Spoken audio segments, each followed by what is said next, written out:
Hello दोस्तों, आशा करता हूँ आप सब बहुत ही अच्छे होंगे। देखो, लास्ट टाइम जो हमने बात किया था, जैसे कि आप लोग समझ पा रहे होंगे, हमने बात किया था होम रूल मूवमेंट के बारे में और होम रूल लीग के बारे में।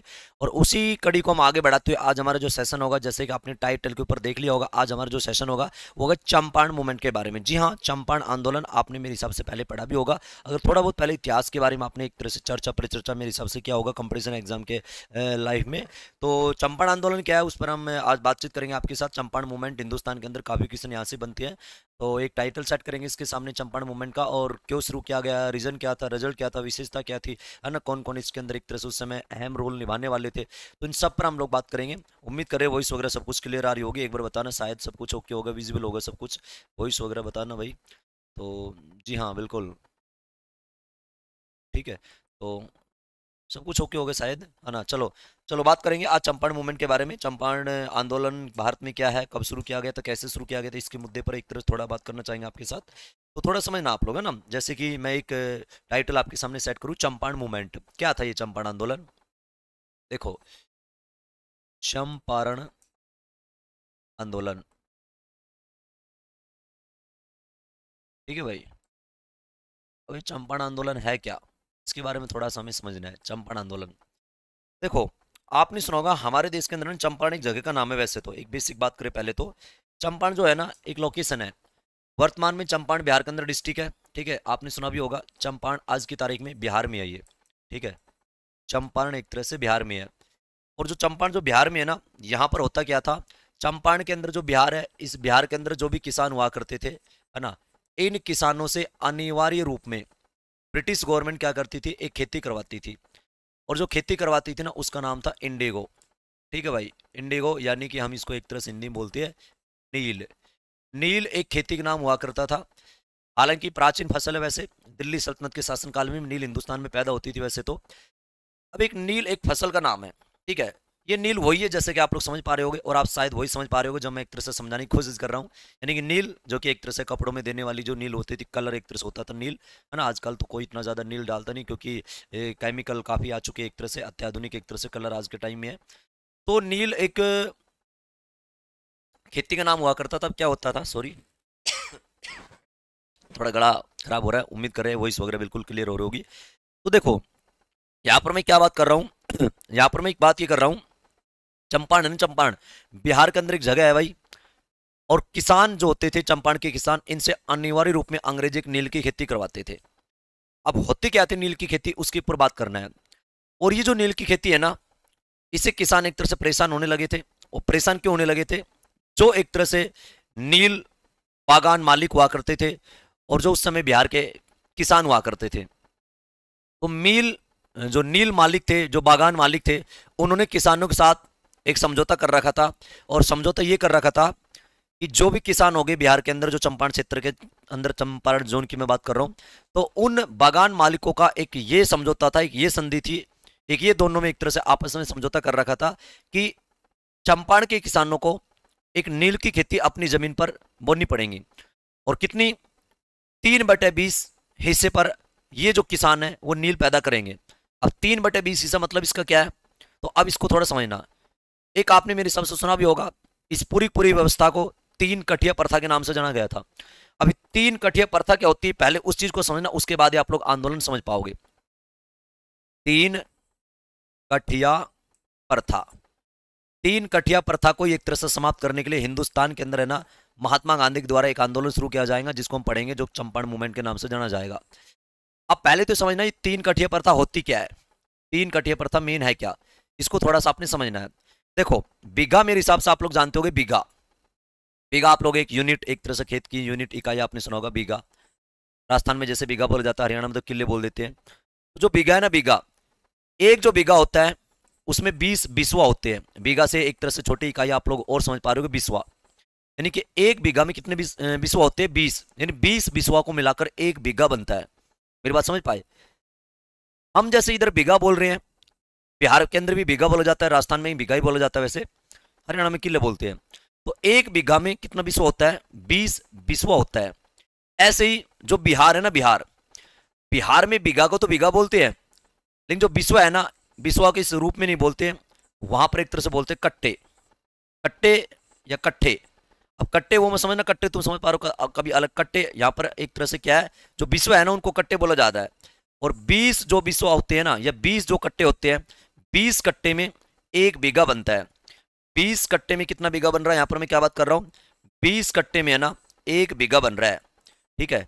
और क्या अनुबंध था दोनों के मध्य, बगान मालिक, जो ये एक तरह से मालिक हुआ करते थे, नील की खेती कराने वाले एक तरह से हुआ करते थे उस समय अंग्रेज, और किसान, इनके मध्य क्या समझौता, क्या अनुबंध चल रहा है, क्या एग्रीमेंट चल रहा है दोनों के मध्य, कि जितनी भी तुम्हारे पास जमीन है ना, जैसे मान लो किसी किसान के पास 1 बीघा है, यानी कुल मिलाकर 1 बीघा है, तो कितने कट्टे हो गए, 20 कट्टे हो गए। तो 20 तुम्हारे पास कट्टे है, यानी कि 1 बीघा है, तो उस पर क्या होता, 3/20, ठीक है, 3/20। अब ये 3/20 का मतलब पता क्या क्या हुआ यहाँ पर, 3/20 का मतलब ये हो गया कि अगर तुम्हारे पास 20 कट्टे हैं, तो 20 कट्टे में 3 जो कट्टे हैं ना, उसका जो 3 एक तरह से क्षेत्र है, जो 3 हिस्सा है ना, वहां पर आपको नील की खेती करनी पड़ेगी। ये अनिवार्य रूप से एक तरह से वहां पर लागू किया गया था। एक ये एग्रीमेंट, एक ये अनुबंध चल रहा है मकान मालिक और किसान के मध्य। मेरी बात को समझ पाए मैं क्या कह रहा हूं आपसे, मैं कह रहा हूं कि जो 1 बीघा है ना, बिहार में 1 बीघा, और उसमें कट्टे कितने बनते हैं, 20 कट्टे बनते हैं, 20 कट्टे बराबर 1 बीघा। अब इस जमीन पर जो किसान की एक तरह से जमीन है, मान लो 1 बीघा है, तो उस पर नील की खेती किसान बोएगा, और कितने भाग पर बोएगा, 3 कट्टे पर।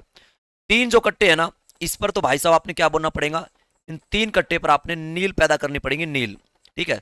टोटल 20 कट्टे है, तो 20 कट्टे में से 3 कट्टे तो नील पैदा करना है, तो करना है, ये रूल है भाई साहब, अनुबंध चल रहा है, ये एक तरह से एग्रीमेंट चल रहा है इन दोनों का आपस में, ठीक है। चलो भाई चल रहा है ऐसा, और इसी कारण है ना इसको एक नाम से दिया गया था, और क्या नाम दिया गया था इसको, 3 कट्ठिया प्रथा। अब प्रथा क्यों पड़ गया, अब उसको थोड़ा समझते हैं हम, ठीक है, ये सारी चीजें। और इसी व्यवस्था को खत्म करने के लिए हमारे देश में महात्मा गांधी जी एक आंदोलन करेंगे, जो आंदोलन करेंगे हम उस पर एक तरह से आपके साथ बातचीत करेंगे अभी कुछ देर के अंदर अंदर, इस टॉपिक को पूरा को पूरा माध्यम बनाकर। छोटी सी चीज आप लोग समझ पाए, यहां तक आप समझना। अब होता क्या है, जर्मनी देश का नाम आपने सुना होगा, जर्मनी।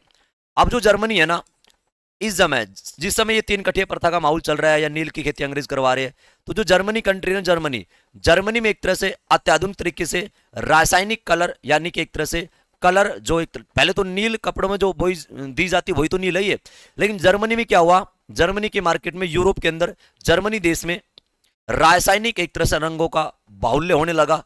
यानी कि जो कलर है ना, पहले तो फसल जो नील बोकर एक तरह से कलर तब बनाया जा रहा है, लेकिन कुछ समय बाद यूरोप के अंदर क्या हुआ, यूरोप के अंदर एक तरह जो क्रांति चल रही है, औद्योगिक क्रांति भी चल रही है, दुनिया भर की चीज इस समय हुई, तो उस समय यूरोप के अंदर, और इस नील की मैं बात करूं तो जर्मनी के अंदर रासायनिक एक तरह से रंगों का चलन चला, और जो ये फसल है ना नील की खेती, ये एक तरह से धीरे धीरे गिरती आई, क्योंकि अब कलर जो है रासायनिक केमिकल एक तरह से आने लगे, रासायनिक कलर आने लगे मार्केट में, तो भाई साहब अब कौन खेती करेगा।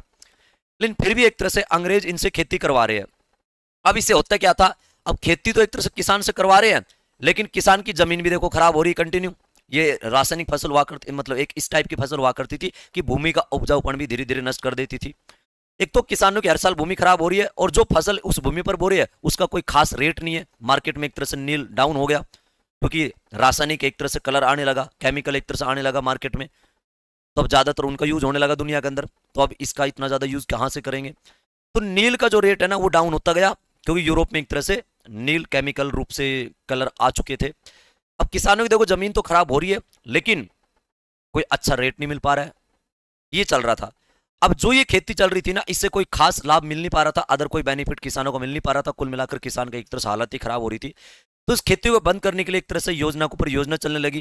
बिहार के किसानों के जितने भी नेता हुआ करते थे, बार बार अंग्रेजों से एक तरह से उन्होंने कहा भी था कि भाई जो नील की खेती है, इनका ना तो इनका कोई अच्छा रेट है, तो इस नील की खेती को बंद कराओ। लेकिन पहले से अनुमान चल रहा है कि 3 एक तरह से भाग पर खेती करनी पड़ेगी। लेकिन मैं आपको एक बात और बताऊं नोट करके, 1860 ईस्वी जो है ना, 1860 से पहले है ना, ये 5 कट्टे पर खेती होती थी। वर्तमान में 2000 सॉरी क्या ना, हम करंट की बात करें, 19 जिस समय का टॉपिक पढ़ा रहे 1917 का एक तरह से आंदोलन हो गई है, चंपारण आंदोलन 1917 यानी 1917 की बात है ना। थोड़ा सा अगर मैं यहाँ पर डेट हेडिंग में लिख डाल देता हूँ, ये 1917 की बात है। ये 3 कट्टों पर खेती करवा रहे हैं, लेकिन मैं यहाँ पर कह रहा हूँ 1860 तक है ना, ये एक तरह से 5 कट्टों पर खेती करवाते थे, और उसके बाद है ना समथिंग 1800 यानी 1867 और 1868 के बाद ये 3 कट्टों पर लागू कर दी थी, और 1917 में 3 कट्टों पर यानी कि 3 पार्ट पर एक तरह से खेती करवा रहे हैं। लेकिन जब जर्मनी में एक तरह से माहौल चला, तो इनकी एक तरह से मार्केट डाउन होता आया, ये नील की फसल का, ये सारी चीज हो रही है यहाँ पर। यहाँ तक तो समझ पाए आप लोग।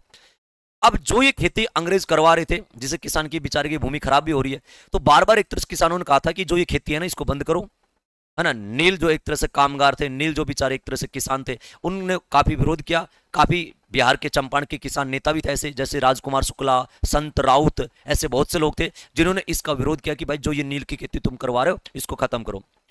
क्या नाम दिया गया इसको? तीन कठिया प्रथा। कारण वो इस हिसाब से आपको मैंने अभी बताया, यानी कुल मिलाकर तीन कठिया प्रथा को समाप्त करने के लिए या नील की खेती को बंद कराने के लिए देश के अंदर चंपारण क्षेत्र में वहां के किसानों के द्वारा एक्शन को एक्शन लेने की कोशिश की गई, लेकिन अंग्रेजों ने एक ना सुनी। यहां तक समझे? अब जो होगा क्या होगा, अब हम उस पर बात करेंगे। यहां तक तो आप लोग चीज समझ गए होंगे। तो नील है ना, नील जो है एक फलीदार पौधा हुआ कर, ध्यान रखना। मैं आपको एक बात कर रहा हूं, जो नील है ना, नील जो एक तरह से हम नील की बात कर रहे हैं, नील जो है इंडिगो जो एक तरह से है, ये नील जो है ना, ये नील एक फलीदार पौधा हुआ करता है।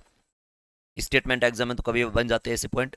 नील जो है एक फलीदार पौधा होता है, फलीदार पौधा, ठीक है।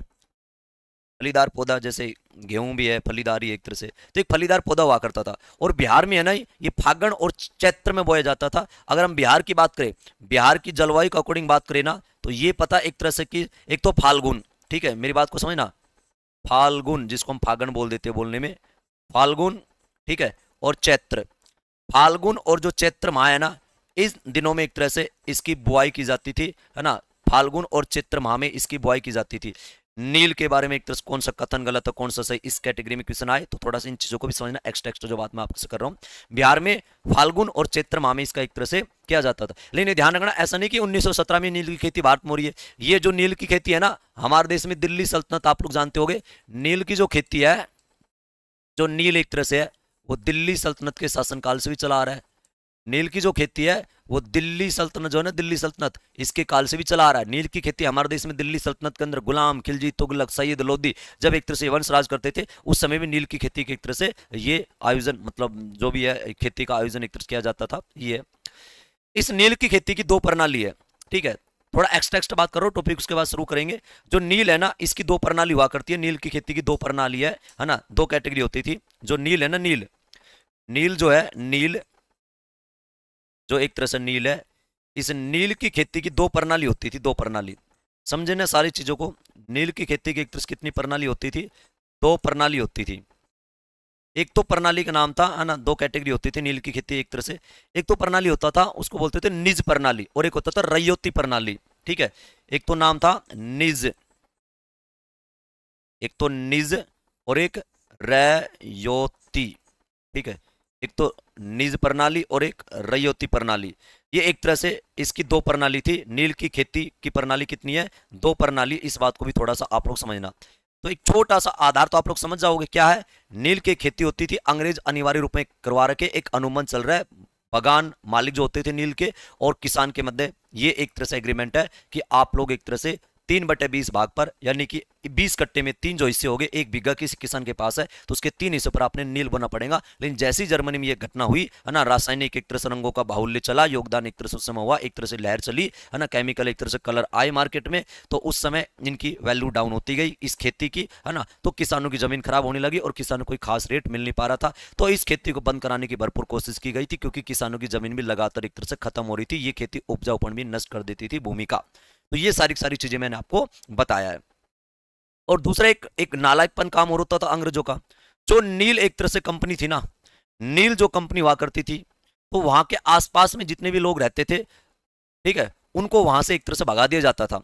नील कंपनी जहां पर हुआ करती थी उस समय, अगर मैं भारत में बात करूं, जहां पर भी नील कंपनियां हुआ करती थी एक तरह से सारा सारे प्रोग्राम जहां पर होता था, तो वहां पर आसपास रहने वाले जो आम लोग थे ना, उनको वहां पर रहने नहीं देते थे, या उनकी जमीन किसान हुआ करती थी, उनकी जमीन को भी एक तरह से अंग्रेज खोस लेते थे।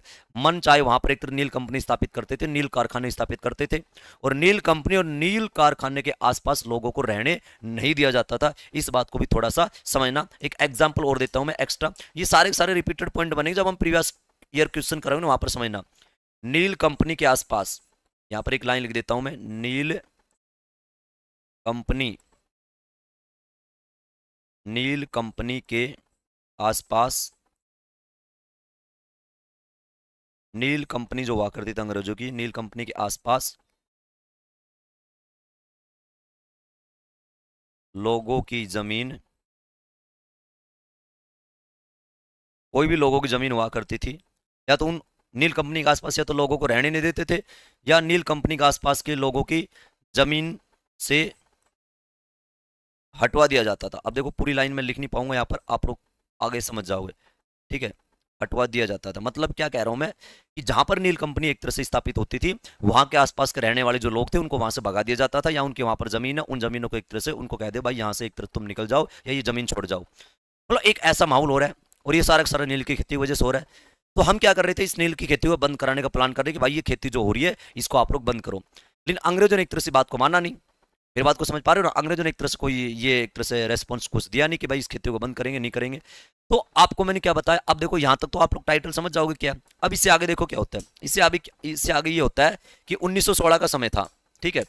1916 का समय था जो कि मैंने टॉपिक आपको पढ़ाया, और 1916 में ना लखनऊ जो है, लखनऊ 1916 में लखनऊ के अंदर एक तरह से एक कांग्रेस का अधिवेशन हो रहा है, जिसको हम लखनऊ सेशन के नाम से जान पा रहे हैं, यानी कि लखनऊ अधिवेशन।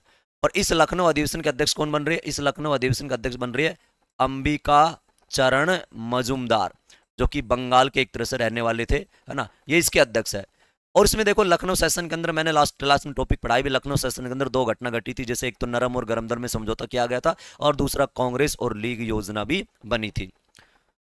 और काफी नेता इस सेशन के अंदर आए हुए थे। हिंदुस्तान की जो अंग्रेजों की बेकार पॉलिसी, टैक्स प्रणाली, कानून कायदे से जो परेशान थे, वो सारे लोग भी एक तरह से लखनऊ में पहुंचे थे।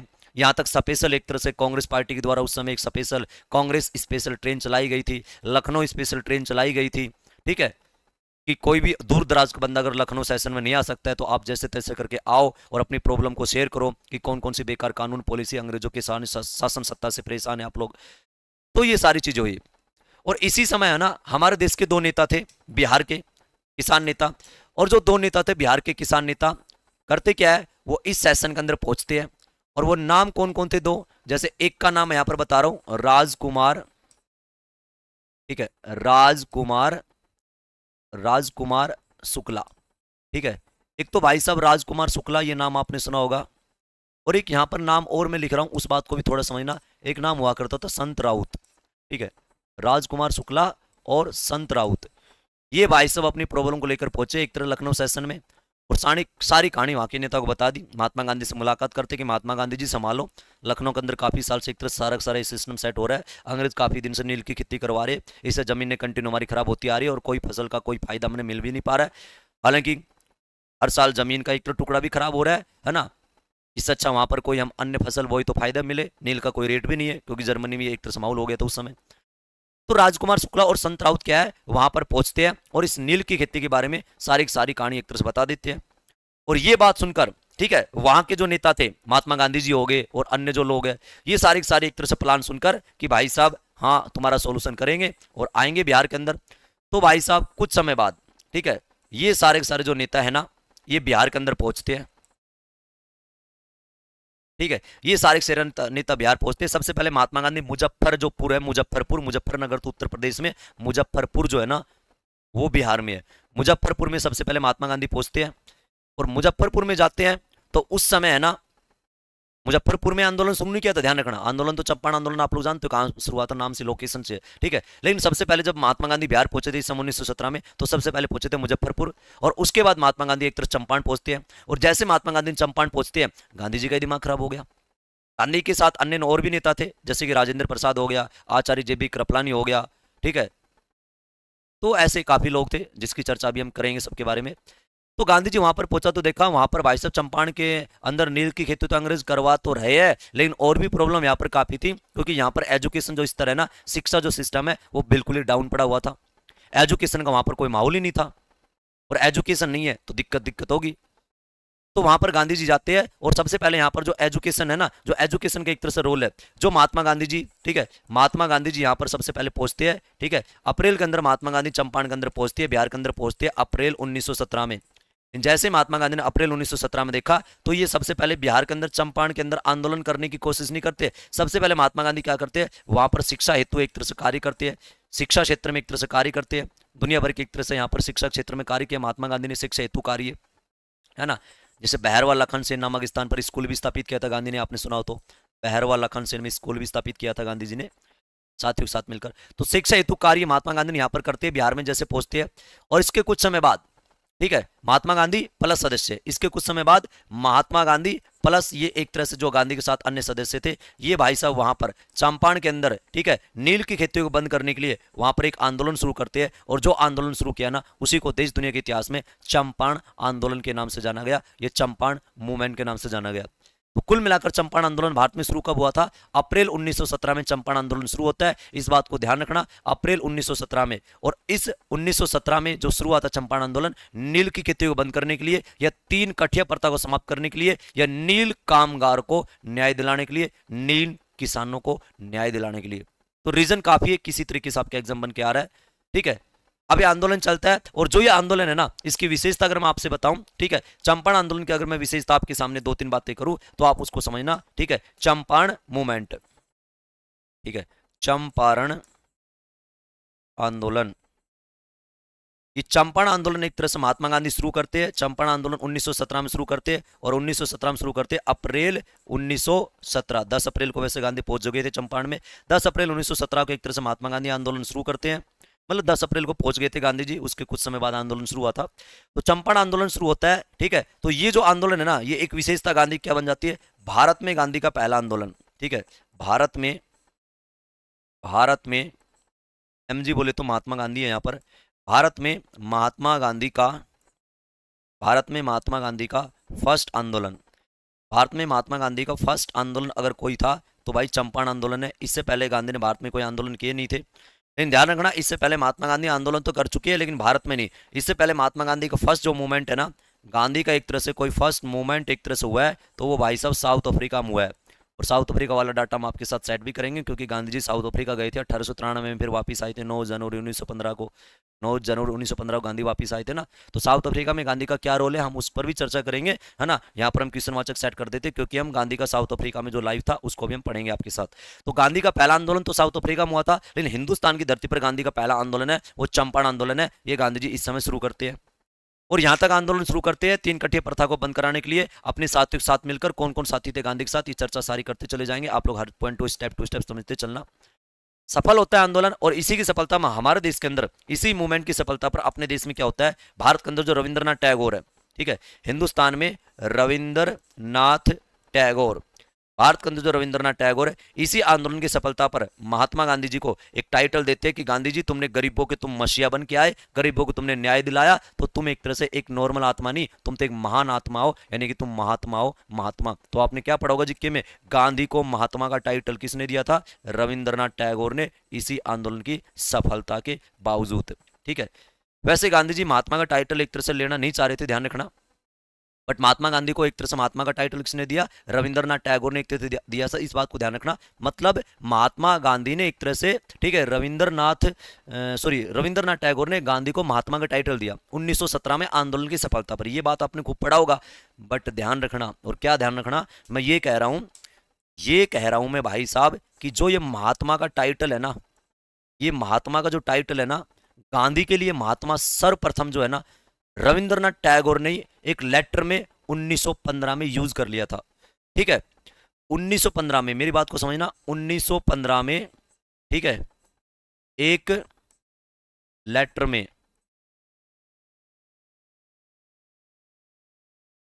में यूज, ठीक है। सबसे पहले महात्मा जो है ना, वो भाई साहब एक लेटर में यूज हो चुका था गांधी के लिए, लेकिन गांधी ने इसको स्वीकार किया नहीं था कि ना भाई ना, एक तरह से। लेकिन जब गांधी ने आंदोलन को सफल बनाया, है ना, तो गांधी जी को सबसे पहले महात्मा का टाइटल रविंद्रनाथ टैगोर एक तरह से संबोधित कर रहा है। तो संबोधन के रूप में तो 1917 में हुआ था, लेकिन ध्यान रखना, मैं एक बात कह रहा हूं, महात्मा गांधी के लिए महात्मा जो शब्द है ना, गांधी को एक लेटर के रूप में रविंद्रनाथ टैगोर ने पहली बार 1915 में यूज कर लिया था। 1915 में एक लेटर में यूज, ठीक है, तो ध्यान रखना। और संबोधन पहली बार कब किया? 1917 में, ये ध्यान रखना आप लोग। तो दोनों चीज आप लोग मेरी सबसे समझ पाए, ये ध्यान रखना। महात्मा गांधी ने टैगोर को एक टाइटल अपोजिट में दिया, ठीक है। टैगोर क्या करता है? टैगोर गांधी को महात्मा का टाइटल देता है, और महात्मा गांधी टैगोर को क्या देता है? गुरुदेव, ठीक है। गुरुदेव रविंद्रनाथ टैगोर, आप लोग देख रहे हो ना, समझ रहे होगे, गुरुदेव, ठीक है। तो जो गुरुदेव है ना, ये टाइटल किसको मिला था? रविंद्रनाथ टैगोर को। और ये किसके द्वारा दिया गया था? ये बाई एमजी, ठीक है, यानी कि महात्मा गांधी। तो महात्मा गांधी के द्वारा टैगोर को गुरुदेव बोला गया था, ठीक है, ये ध्यान रखना, और टैगोर के द्वारा गांधी को महात्मा बोला गया था। तो संबोधन की बात करें ना, रविंद्रनाथ टैगोर के द्वारा पहली बार महात्मा संबोधित करके बोला था रविंद्रनाथ टैगोर ने 1917 में। लेकिन मैं एक बात कह रहा हूं आपसे, फिर कह रहा हूं मैं, 1915 में रविंद्रनाथ टैगोर ने गांधी के लिए एक लेटर में महात्मा शब्द यूज कर लिया था, लेकिन गांधी जी उसको एक तरह से स्वीकार करते नहीं महात्मा टाइटल को। तो एक संबोधित के रूप में, संबोधन के रूप में इस आंदोलन की सफलता पर रविंद्रनाथ टैगोर गांधी को महात्मा बोलते हैं और गांधी जी बाद में स्वीकार भी करते हैं, ठीक है। तो इस बात को भी थोड़ा सा आप लोग मेरे हिसाब से समझ जाओगे। रविंद्रनाथ टैगोर के बारे में तो आप लोग जानते होंगे, जिनका जो घर था शांति निकेतन अभी रिसेंटली यूनेस्को सूची में 2023 में शामिल भी हुआ है, तो वो तो अलग टॉपिक हो जाएगा। तो मैं क्या कह रहा हूं, जो आंदोलन हमारे देश में है, तो आंदोलन का एक तरह से बैकग्राउंड कैसे, क्या कैसे शुरू हो रहा है, क्यों शुरू हो रहा है, ये सारी चीजें है ना। अब गांधी जी अपने साथियों के साथ मिलकर इस मूवमेंट को शुरू कर देते हैं, और जैसे मूवमेंट को शुरू करते हैं तो एक विशेषता क्या बनती है, भारत में गांधी का पहला आंदोलन है, ठीक है। आंदोलन गांधी जी सफल बनाते हैं, 3 कठिया प्रथा को खत्म करते हैं, आंदोलन सक्सेस होता है, सफल होता है। यहां तक गांधी ने किसानों के लिए नहीं, यहां पर गांधी ने किसानों के साथ साथ शिक्षा कार्य में भी एक तरह से कार्य किया था चंपारण क्षेत्र में, ठीक है। और रविंद्रनाथ टैगोर इसी समय गांधी को महात्मा का टाइटल भी प्रदान करता है। इस बात को मेरे हिसाब से आप लोग समझ जाओगे, ठीक है। लेकिन एक बात और ध्यान रखना, एक दो बात और मैं आपको बता रहा हूं, ठीक है। अब जब ये चंपारण आंदोलन हम चला रहे हैं, तो इस समय ब्रिटिश गवर्नमेंट के द्वारा, देखो इस समय वाइसराय की बात करें ना, इस समय अगर इंडिया के वाइसराय की बात करें, इस समय भारत के, इंडिया की इस समय वाइसराय की अगर बात करें ना, इस समय भारत के पता वाइसराय कौन थे, इस समय भारत के वाइसराय थे लॉर्ड चैम्सफोर्ड, ठीक है। इस समय भारत के वाइसराय लॉर्ड चैम्सफोर्ड है भाई, ये बात तो आप लोग समझ पाए। तो होता क्या है, इस समय जब ये आंदोलन चलता है ना, तो हमारे देश के अंदर अंग्रेजों के द्वारा क्या बोला जाता है कि भाई कमेटी बनाओ और आपकी क्या प्रॉब्लम है, क्या मांग है, आप एक तरह से कुछ बंदे एक तरह से आओ और अपनी एक तरह से प्रॉब्लम को बताओ। तो एक इस समय है ना, इस आंदोलन के दौरान है ना, एक कमेटी बनी थी। आंदोलन अप्रैल 1917 में शुरू हो गया था। अब इसके कुछ समय बाद यानी कि जून के अंदर ना, जून यानी इसी महीने में, जून 1917 में एक चंपारण एग्रेरियन कमेटी बनी थी, जिसमें महात्मा गांधी और अन्य साथी एक तरह से सदस्य थे, ठीक है। तो समझना मैं क्या बात कर रहा हूं, इसी समय ना भाई साहब एक कमेटी बनी, और जो कमेटी बनी ना, इसके शासनकाल में कमेटी बनी जिसका नाम था चंपारण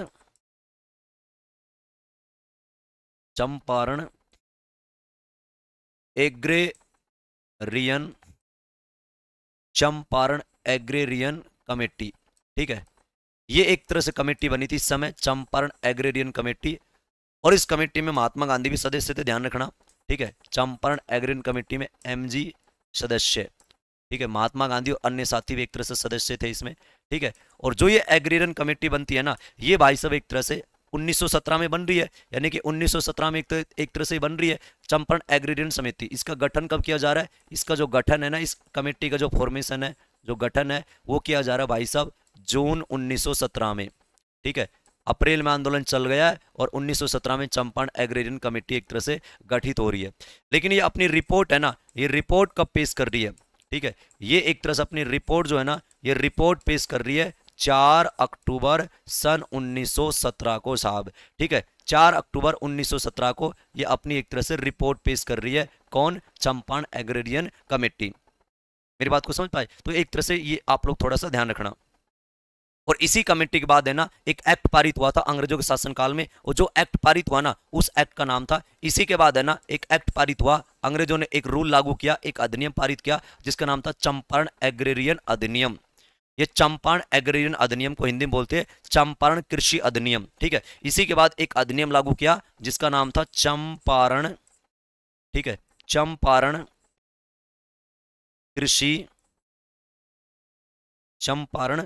कृषि अधिनियम।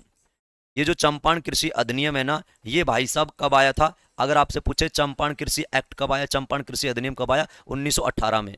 एग्रेरियन वैसे एक तरह से आप लोग जानते हो, एग्रेरियन एग्रीकल्चर से बनाई शब्द है जिसको कृषि बोलते हैं। तो चंपारण कृषि अधिनियम आया था 1918 में। चंपारण एग्रेरियन एक तरह से एक्ट, ठीक है, चंपारण एग्रेरियन एक्ट, मेरी बात समझे, ये 1918 में आया और उसके बाद फाइनल अंग्रेज क्या करते, कुछ समय बाद इस आंदोलन को फाइनल इनकी जो बातें इनको स्वीकार कर लेते। कुल मिलाकर ये आंदोलन हमारे देश में सफल हुआ था, सक्सेस हुआ था महात्मा गांधी के नेतृत्व में, और गांधी का देश के अंदर ये पहला आंदोलन था। इस बात को भी आप लोग थोड़ा समझना। एक बात और मैं आपके साथ करना चाहूँ, इस बात को और समझना आप लोग। एक बात यहाँ पर ये हो रहा है कि अपने भारत में पता क्या होता है, अपने भारत में अभी कुछ समय पहले, ठीक है, अपने भारत में क्या होता है कुछ समय पहले, ठीक है, 2017 1917 में आंदोलन चला और 2017 में इस आंदोलन को कितने साल हो गए, कंप्लीट 100 साल हो गए थे। तो भारत सरकार क्या करती है, भारत सरकार 13 मई 2017 का समय था, 13 मई 2017 ईस्वी, ठीक है, 13 मई और 2017 को है ना, इस आंदोलन को शताब्दी वर्ष मनाया गया था। शताब्दी वर्ष पर एक 3 स्मारक डाक टिकट इस समय जारी किए गए थे, इस बात को समझना। 13 मई 2017, तो इस समय क्या मन रहा है, 13 मई 2017 ईस्वी को 3 स्मारक डाक टिकट जारी, 3 स्मारक डाक टिकट इस समय क्या हुए थे, 3 स्मारक डाक टिकट जारी किए गए थे, ठीक है, 3 स्मारक डाक टिकट जारी क्यों किए गए थे, क्योंकि 2017 में 2017 बराबर चंपारण आंदोलन, 2017 चंपारण आंदोलन शताब्दी वर्ष, जैसे अभी 2025 चल रही है तो काकोरी ट्रेन एक्शन का शताब्दी वर्ष अब की बार मन रहा है। 2017 में चंपारण आंदोलन शताब्दी वर्ष मनाया गया था और इसी उपलक्ष्य में मई के महीने में, अभी 2017 की बात कर रहे हैं, मई के महीने में है ना 3 स्मारक डाक टिकट जारी भी किए गए थे, है ना, और ये आंदोलन भारत के अंदर सफल हुआ था। उम्मीद कर रहे हैं आप लोग इतना तो एक तरह समझ गए होंगे, कोई ज्यादा इतना हार्ड पॉइंट होता नहीं है, ठीक है। अब हम बात करें गांधी के साथ, गांधी तो अकेले थोड़ी ना थे, गांधी के साथ एक तरह से और भी काफी लोग थे, इस बात को समझना। देखो यहाँ पर एक सीन आपने और सुना होगा कि जब गांधी जी चंपारण में गए थे ना, तो एक इरविन नाम का अंग्रेज हुआ करता था, इरविन नाम का अंग्रेज, मेरी बात को समझना। जब गांधी भाई चंपारण गए थे ना, चंपारण, तो एक अंग्रेज हुआ करता था जिसका नाम था इरविन। लेकिन वाइसराय तो इस समय लॉर्ड चैम्सफोर्ड थे, ध्यान रखना, लेकिन एक मैंने अंग्रेज का नाम बताया इरविन, ठीक है। जब गांधी यहाँ पर गए तो एक गांधी और गांधी के साथी जब गए बिहार के अंदर चंपारण में, तो एक इरविन नाम का अंग्रेज था, इरविन, इस बात को समझना। वॉइस वगैरह भाई आ रही होगी मेरे हिसाब से क्लियर, एक तरह सब कुछ ओके चल रहा होगा, जी हाँ बिल्कुल, ठीक है। तो यहाँ पर मैं क्या बात कर रहा हूँ, जब गांधी जी चंपारण गए तो एक इरविन था बिहार के अंदर, और ये इरविन क्या करता है ना, टेबल पर बात करने की कोशिश करता है, जाते हैं वहां पर और गांधी के साथी को बुलाते हैं, खाने पर बुलाते हैं। इरविन नाम का बंदा है, गांधी और इनके साथी को खाने पर बुलाते हैं, डिनर पर बुलाते हैं कि आओ भाई बैठकर बातचीत करते हैं, है ना, क्योंकि अंग्रेजों को पता था गांधी जी आ लिए और इंग्लैंड से बैरिस्टर कर रखी है, तो कुछ ना कुछ एक तरह से अंग्रेजों को सुलटाएगा यहाँ पर अपने मूवमेंट के माध्यम से, है ना, सत्याग्रह के माध्यम से। तो क्या करते हैं, गांधी को बुलाया जाता है और गांधी के साथी को बुलाया जाता है, लेकिन अंग्रेजों ने गेम खेला। एक इंसान हुआ कर जिसका नाम था बटक मियाँ, एक इंसान हुआ करता था भाई, उसका नाम यहां पर मैं लिख रहा हूं, उसका नाम है बटक मियाँ, ठीक है, बटक मियाँ। ये एक तरह से अपने इंडियन के एक बंदा बटक मियाँ, ये रसोईया था, ठीक है। बटक मियाँ कौन है, मेरी बात को समझ पाए आप लोग। ये बटक मियाँ नाम का जो बंदा है ना, एक रसोईया था, और जब खाने पर बुलाया ना, तो इस बटक मियाँ से क्या कह दिया गया अंग्रेजों के द्वारा कि जो भी जितने बंदे आए हैं इनको जब भोज प्रदान करते, खाना प्रदान करते हैं, तो इनके खाने में जहर मिला देना, जहर, वो खाएंगे और सुते सुते रह जाएंगे। ऐसा कुछ गेम अंग्रेजों ने किया था, एक थोड़ा सा अलग अंदाज से मैं आपको बताऊं। लेकिन जो बटक मियाँ साहब है बड़े अच्छे इंसान निकले। बटक मियाँ साहब क्या करती है, ये जो प्लान है ना अंग्रेजों को जो होने वाला था इसके हाथों से, लेकिन बटक मियाँ साहब, राजेंद्र प्रसाद भी इस समय देखो गांधी के साथ थे, जो कि राजेंद्र प्रसाद हिंदुस्तान के फर्स्ट प्रेसिडेंट, आपने सुना होगा। तो गांधी के साथ एक तरह राजेंद्र प्रसाद भी थे, तो बटक मियाँ राजेंद्र प्रसाद एक तरह से सारी कहानी बता देते हैं। राजेंद्र जी ने पता लग गया, राजेंद्र जी ने कि ऐसा ऐसा कुछ घटना होने वाली है, ठीक है, और राजेंद्र प्रसाद ने अपने साथी को और गांधी को एक तरह सबको कहा कि भाई साहब यहाँ से निकल लो, ये कुछ ना कुछ गड़बड़ करने वाले हैं। वहां से तो चलो निकल गए थे, मेरी बात समझना। अब यहाँ पर एक क्वेश्चन ये बनता है, जो कि बिहार बीपीएससी के पेपर में आया हो क्वेश्चन भी आपने चेक किया तो पब्लिक बिहार सर्विस कमीशन के क्वेश्चन को, कि इस समय गांधी और गांधी के साथियों के जान बचाने वाला कौन व्यक्ति था, तो व्यक्ति कौन था, बटक मियाँ। देखो कितना एक तरह से मेन रोल है बटक मियाँ का। अगर बटक मियाँ ना होता तो महसूस करो क्या क्या होता, जो होता इतिहास होता, लेकिन किस प्रकार का होता महसूस कर सकते हो आप लोग। तो बटक मियाँ के द्वारा गांधी और गांधी के साथियों की एक तरह से जान बचाई गई थी, नहीं तो अंग्रेजों ने पूरा प्री प्लान करके रखा हुआ था क्या करना क्या नहीं करना है। जैसे ही देश आजाद हुआ ना, मेरी बात को समझना, जैसे ही हमारा देश स्वतंत्र हुआ, और देश स्वतंत्र हुआ और कुछ समय बाद देश के फर्स्ट प्रेसिडेंट है वो राजेंद्र प्रसाद जी बने थे। 1950 में राजेंद्र प्रसाद देश के फर्स्ट राष्ट्रपति बने। तो स्वतंत्रता के बाद है ना, राजेंद्र प्रसाद अपने बिहार में गए हुए थे, और बिहार में जब राजेंद्र प्रसाद गए और बटक मियाँ को याद किया, तो बटक मियाँ को 24 एकड़ जमीन है ना, बटक मियाँ साहब को राजेंद्र प्रसाद 24 एकड़ जमीन और कुछ अन्य इनाम प्राइज वगैरह इनको भाई सब दिए जाते इनाम के रूप में। 24 एकड़ जमीन है ना, 24 एकड़, ठीक है, 24 एकड़ जो जमीन है वो एक तरह से इनको प्रदान की गई बटक मियाँ साहब को। तो इस बात को भी थोड़ा सा आप लोग समझ सकते हो। तो एक ऐसा भी थोड़ा सा आप लोग इतिहास में बैकग्राउंड ऐसा भी आप लोग समझ पाओगे। तो काफी साथी गए थे। अब कौन कौन महात्मा गांधी के साथ चंपारण आंदोलन में थे? चंपारण मूवमेंट में गांधी और अन्य साथी। चंपारण आंदोलन में, चंपारण, ठीक है, चंपारण आंदोलन, चंपारण आंदोलन में गांधी के अन्य साथी, अन्य सहयोगी लिख सकते हैं हम, अन्य सहयोगी, यानी कौन कौन एक तरह से इस मूवमेंट में गांधी को सहयोग कर रहे थे, या एक तरह से कौन कौन इस आंदोलन में एक तरह से सामने थे, है ना, कौन कौन इस आंदोलन से जुड़े हुए थे, ये सारी सारी चीजें मैं बात कर रहा हूँ। तो एक तो महात्मा गांधी हो ही जाएगा, ये तो आप लोग समझ पा रहे हो। उस नाम मैं बताऊं, एक नाम यहाँ पर मैं लिख रहा हूँ मेन मेन बंदे के नाम। एक हो जाएगा राजेंद्र प्रसाद, ठीक है, राजेंद्र प्रसाद, पूरा ग्रुप गया था यहाँ पर, ना कि अकेले महात्मा गांधी जी, गांधी के नेतृत्व में हो रहा है। राजेंद्र प्रसाद, एक यहाँ पर हम नाम लिख रहे हैं आपके लिए, आचार्य जेबी, आचार्य जेबी कृपलानी, सुचेता कृपलानी के हस्बैंड है, इनका ससुराल हरियाणा में था। आचार्य जेबी कृपलानी सुचेता कृपलानी के हस्बैंड है। सुचेता कृपलानी आप लोग जानते हो कि देश में पहली महिला सीएम उत्तर प्रदेश की बनी थी सुचेता कृपलानी, और नई दिल्ली से 1952 में सांसद भी बनी थी, नई दिल्ली से पहली बार लोकसभा चुनाव हुए थे। तो काफी चीजें है। तो आचार्य जेबी कृपलानी एक तो नाम ही होगा। एक था महादेव देसाई, ठीक है, महादेव, महादेव देसाई, ये भी महात्मा गांधी के इस समय साथ पहुंचे थे। तो देखो ये क्वेश्चन पता कैसे आएगा, मैं आपको बता दूं, प्रीवियस एग्जाम आपने देखोगे 4 बंदे के नाम मिलेंगे, निम्न में से कौन सा चंपारण आंदोलन से संबंधित है या चंपारण आंदोलन से संबंधित नहीं है। ये सिविल एग्जाम में एक तरह से यूपीपीसी के एग्जाम में आ भी चुका है। 4 बंदे ऑप्शन डाले, एक 3 तो इनमें से डाला था, और एक नाम जहां तक मुझे याद कर रहा हूं उस क्वेश्चन को, एक नाम वो डाला था, है ना, जयप्रकाश नारायण।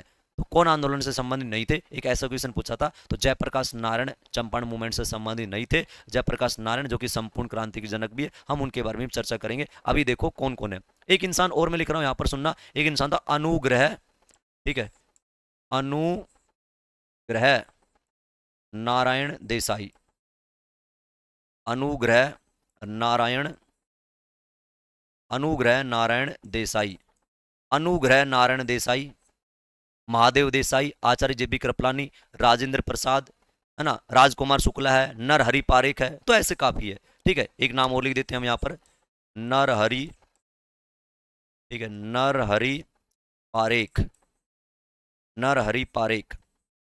और एक मेन जो गांधी को चंपारण आने का इनविटेशन दे रहा है, नाम हो गया उनका राजकुमार, ठीक है, राजकुमार शुक्ला, ठीक है, राजकुमार शुक्ला। तो कुछ बंदे के नाम मैंने बताए। ये महात्मा गांधी के साथ इस चंपारण मूवमेंट में 1917 में एक तरह से सारे के सारे लोग पहुंचे हुए थे, है ना। तो ये पूरा ग्रुप है ना, इस मूवमेंट को एक तरह से एक्शन में लेकर आते हैं और यहाँ तक इस आंदोलन को एक तरह से सफल बनाते हैं। ये एक तरह से सारी चीजें मैंने आपसे बात की है, और उम्मीद कर रहे हो कि आप इस चंपारण मूवमेंट को अच्छे से कवर कर चुके होंगे। महात्मा गांधी का हिंदुस्तान में पहला जो एक तरह से सत्याग्रह है वो चंपारण आंदोलन था, फर्स्ट सत्याग्रह, ठीक है, ये बात समझना। लेकिन यहाँ पर 2-3 बातें और मैं आपके साथ एक्स्ट्रा करना चाहूंगा, ठीक है। अब यहाँ पर नोट करके बात और मैं करता हूँ, गांधी का फर्स्ट, ठीक है, फर्स्ट सत्याग्रह कौन सा था? चंपारण आंदोलन था। हिंदुस्तान में गांधी का पहला आंदोलन कौन सा था? चंपारण आंदोलन था। लेकिन जो गांधी ने सत्याग्रह शब्द है ना, ये सत्याग्रह जो शब्द है, ये गांधी जी का आप बार बार आंदोलन आने वाले दिनों में पढ़ोगे तो हर मूवमेंट में, ज्यादातर मूवमेंट में, हर में तो नहीं कहेंगे, एक शब्द यूज होगा सत्याग्रह। अब जो सत्याग्रह है ना, ये सत्याग्रह एक तरह से जो शब्द है ना, ये सत्याग्रह शब्द नहीं था, रियल ध्यान रखना। सत्याग्रह तो बाद में पढ़ा है, ये जो शब्द है ना, ये एक शब्द का परिवर्तित नाम है। सत्याग्रह बाद में नाम पढ़ा था, इसका पहले नाम था सदाग्रह, ठीक है, मेरी बात को समझना। एक शब्द हुआ करता था सदाग्रह, और जो ये सदाग्रह शब्द है ना, ये सदाग्रह शब्द से ही टूटकर ये सदाग्रह शब्द का एक तरह से रूप बना था सत्याग्रह, ठीक है। और जो सदाग्रह शब्द है ना, गांधी का एक तरह से रिलेशन में एक बंदा था, मगन लाल गांधी। बात को समझना, एक इंसान लिख रहा हूं मैं, मगन, ठीक है, मगन लाल गांधी, ठीक है। और जो मगन लाल गांधी जी है ना, मगन लाल गांधी जी के द्वारा है ना इस शब्द को एक तरह से गढ़ा गया था, इस शब्द का प्रयोग किया गया था। तो सदाग्रह शब्द का पहली बार प्रयोग है ना वो मगन लाल गांधी के द्वारा किया गया था। और इसी सदाग्रह शब्द का, ठीक है, इस सदाग्रह शब्द का अर्थ होता है सत्य और दृढ़ता से लिया जाता है। इस शब्द का अर्थ है सत्य और दृढ़ता से लिया जाता है। शब्द का अर्थ है सत्य और दृढ़ता से लिया गया, सत्य और दृढ़ता से लिया गया, इस शब्द का अर्थ होता है। मतलब कोई भी निर्णय सत्य और दृढ़ता से लिया गया कोई भी निर्णय, इस शब्द का अर्थ होता है। और इस शब्द का सबसे पहले प्रयोग मगन लाल गांधी के द्वारा किया गया था। और इसी को सुधार कर, ठीक है, इसी शब्द को सुधार कर, क्या कह रहा हूं मैं, इसी शब्द को एक तरह से सुधार कर, इसी शब्द का जो सुधार एक तरह से रूप है ना, वो इसी शब्द का जो सुधार रूप है वो भाई साहब क्या है, वो महात्मा गांधी जी ने बना लिया सत्याग्रह, जो कि कई मूवमेंट में आप लोग इस नाम से आप लोग पढ़ते होंगे। तो ये बात भी थोड़ा सा आप लोग मेरे हिसाब से समझ सकते हो और उम्मीद कर रहे आप लोग इसको समझ चुके होंगे। ठीक है, मेरी बात को समझ पा रहे हो। तो इतनी से एक तरह से बात आप लोग याद करना। अब देखो ये तो हो जाएगा ये। अब यहाँ पर एक बात और मैं बता रहा हूँ, नोट करके आप उसको भी थोड़ा समझना। जी हाँ बिल्कुल, वॉइस वगैरह चल रही होगी बिल्कुल। तो देखो एक बात और मैं बता रहा हूँ, एक तो ये हो गया, ये तो है चंपारण आंदोलन, यानी चंपारण आंदोलन कब चला, कहां पर चला, ये 2-3 बातें आप लोग अच्छे से समझ पाओगे।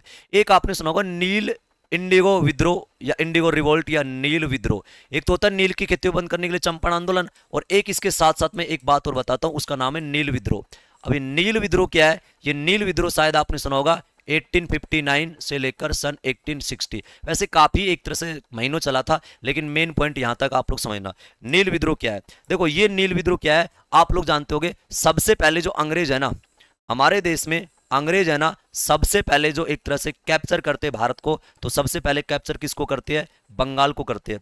अब बंगाल का मतलब ये मत मानना कि बंगाल का मतलब आज के एक तरह से पश्चिम बंगाल। मैंने बार बार आपको बताया, आज का एक तरह से जो बिहार हो गया, ठीक है, आज का भाई साहब एक तरह से उड़ीसा हो गया, आज का एक तरह से आप लोग समझ पा रहे हो वेस्ट बंगाल हो गया, ठीक है, आज का एक तरह से बांग्लादेश हो गया। तो इस सारा का सारा क्षेत्र एक बंगाल प्रांत के नाम से तो जाना जाता था हिंदुस्तान के अंदर। अब बिहार इससे समय के अकॉर्डिंग एक तरह से अलग हो चुका है। तो बिहार कब अलग हुआ था, जैसे कि मैंने कभी आपको पहले बात किया हो, तो बिहार इससे अलग हुआ था, बंगाल से बिहार अलग हुआ था 22 मार्च सन 1912 को। ठीक है, तो 22 मार्च 1912 को ये जो है ना बिहार इस बंगाल से अलग हो गया था। इस बात को समझना, 22 मार्च 1912 को सबसे पहले जो हमारे देश को कैप्चर अंग्रेजों ने किया था वो बंगाल को किया था। और जो नील की खेती है ना अंग्रेज बहुतायत मात्रा में सबसे ज्यादा कहां पर करवा रहे थे, इस बंगाल में करवाते थे। लेकिन जैसे ही बंगाल से बिहार अलग हुआ ना, तो उसके बाद ये बिहार में तादाद मात्रा में करवाने लगे। जैसे कि हमने चंपारण मूवमेंट अभी पढ़ा आपके सामने, सब कुछ आपने क्लियर किया होगा, मेरी बात को समझ पाए। अब होता क्या है, ठीक है, अपने देश में दुनिया भर के एक्शन को प्रैक्शन हुए थे। 1857 की क्रांति जो भारत में आप लोग जानते हो ना, रिवोल्यूशन 1857 के बारे में आपने सुना होगा। 1857 क्रांति से पहले देश में दुनिया भर के विद्रोह हुए। कोई सामाजिक विद्रोह है, कोई धार्मिक विद्रोह है, कोई क्रांतिकारी विद्रोह है, कोई सैनिक विद्रोह है ना, कोई किसान विद्रोह है। तो दुनिया भर के विद्रोह भारत में होते थे। जैसे कि सन्यासी विद्रोह आपने सुना होगा, वेल्लोर सिपाही विद्रोह आपने सुना होगा, कुक्का विद्रोह आपने सुना होगा, मुंडा विद्रोह आपने सुना होगा। तो दुनिया भर के विद्रोह हमारे देश के अंदर चले थे अंग्रेजों के शासनकाल में, जिसका अलग से टॉपिक भी आपके सामने हम सेट भी करेंगे, हिस्ट्री के एंगल से इस चीजों को पढ़ेंगे। लेकिन अपने भारत में जब 1857 की क्रांति हुई थी, सभी विद्रोह का ही भाई सब सबसे बड़ा रूप हमारे देश में अंग्रेजों के खिलाफ कोई था तो वो था 1857 की रिवोल्यूशन 1857 या 1857 की क्रांति या देश के अंदर एक सिपाही विद्रोह। तो सिपाही विद्रोह 1857 में हुआ था। वैसे सिपाही विद्रोह पहले भी हो चुका था, याद करो जब मैं आपको पढ़ा था क्रांति, तो 1806 में वेल्लोर सिपाही विद्रोह हिंदुस्तान की धरती पर पहला सिपाही विद्रोह था। तो दुनिया भर के विद्रोह चले थे, क्रांति से पहले दुनिया भर के विद्रोह चले। और एक बड़ा विद्रोह हिंदुस्तान में अंग्रेजों के खिलाफ हुआ था 1857 में, जिसको हम रिवोल्यूशन 1850 से उनके नाम से जान पा रहे हैं। इतनी बात समझ पाए मैंने क्या बोला। अब क्या होता है, क्रांति हुई, क्रांति खत्म हुई, तो इस क्रांति के बाद रिवोल्यूशन 1857 के बाद, रिवोल्यूशन 1857 के बाद भारत में, रिवोल्यूशन 1857 के बाद भारत में फर्स्ट विद्रोह, क्या समझा रहा हूं मैं आपको, 1857 क्रांति के बाद भारत में अगर कोई पहला विद्रोह, क्रांति के बाद भी दुनिया भर के विद्रोह है, 1857 क्रांति के बाद भारत में अगर कोई पहला विद्रोह हुआ था तो वो एक तरह से कौन सा हुआ था, वो हुआ था नील विद्रोह, इंडिगो रिवोल्ट।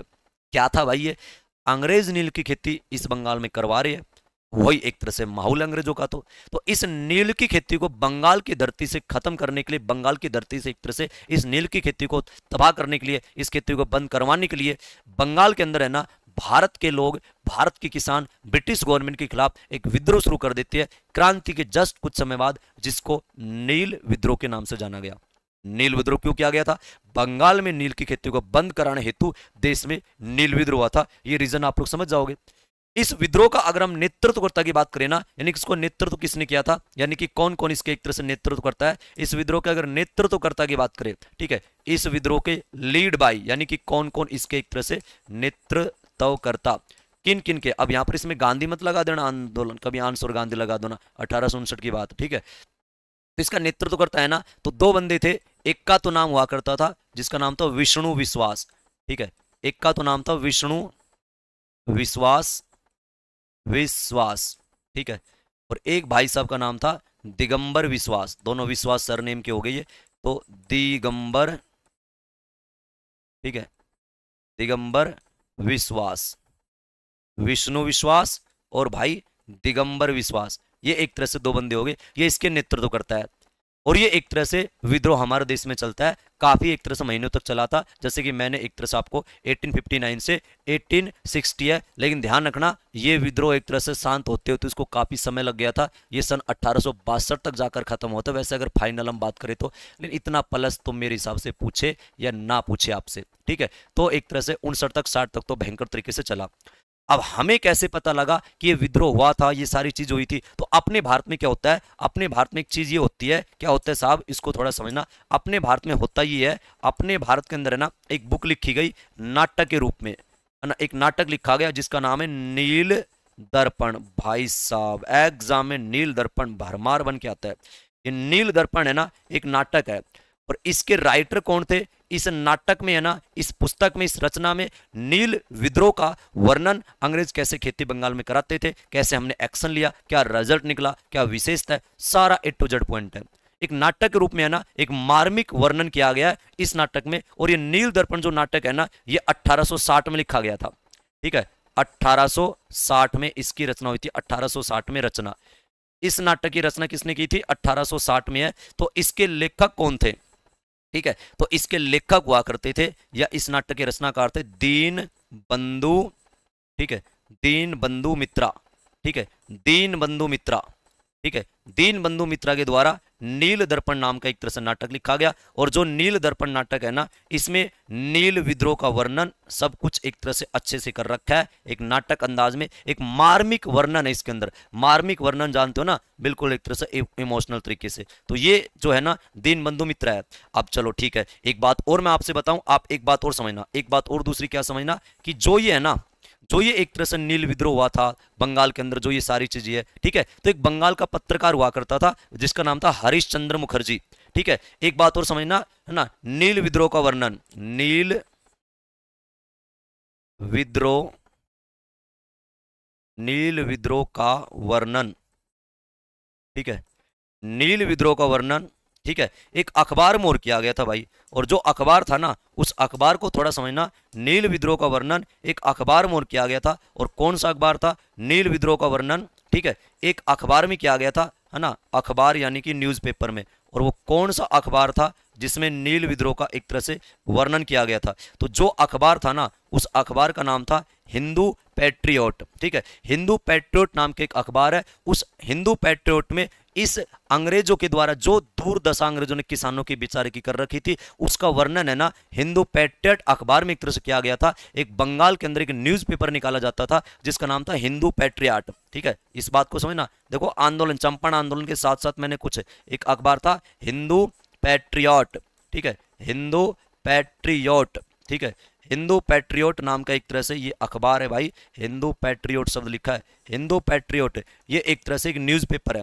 और इस न्यूज़पेपर में ना इसका वर्णन कर रखा था। और इस न्यूज़पेपर के अगर राइटर बात करें ना, इस न्यूज़पेपर के भाई साहब एक तरह से जर्नलिस्ट की बात करें ना, तो इस न्यूज़पेपर का जो जर्नलिस्ट हुआ करता था वो था हरीश चंद्र मुखर्जी, ठीक है, हरीश चंद्र मुखर्जी। पत्रकार कौन था इसका? और जिसने इस पत्र में इसका वर्णन कर रखा था, तो एक पत्रकार हुआ करता था जिसका नाम था हरीश चंद्र